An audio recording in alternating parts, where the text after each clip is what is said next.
اپنی بیوی کے ساتھ رمضان میں روزہ کی حالت میں ہم بستری کر لی تو فدیہ کیا ہوگا؟ ایک صاحب رسول اللہ صلی اللہ علیہ وسلم کی خدمت میں حاضر ہوئے اور عرض کیا، میں تو تباہ ہو گیا، اپنی بیوی کے ساتھ رمضان میں روزہ کی حالت میں ہم بستری کر لی۔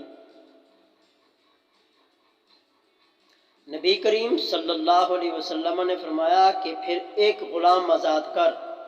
انہوں نے عرض کیا، میرے پاس کوئی غلام نہیں۔ نبی کریم صلی اللہ علیہ وسلم نے فرمایا کہ پھر 2 مہینے کے روزے رکھ۔ انہوں نے عرض کیا، اس کی مجھ میں طاقت نہیں۔ نبی کریم صلی اللہ علیہ وسلم نے فرمایا پھر 60 مسکینوں کو کھانا کھلا۔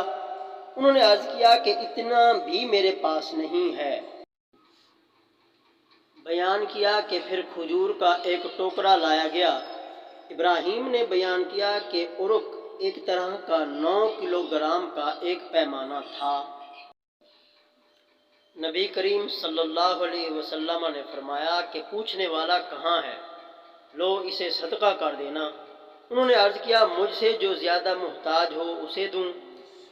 اللہ کی قسم، مدینہ کے دونوں میدانوں کے درمیان کوئی گھرانہ بھی ہم سے زیادہ محتاج نہیں ہے۔ اس پر نبی کریم صلی اللہ علیہ وسلم ہنس دیے اور آپ کے سامنے کے دندان مبارک کھل گئے۔ اس کے بعد فرمایا کہ اچھا، پھر تو تم میاں بیوی ہی اسے کھا لو۔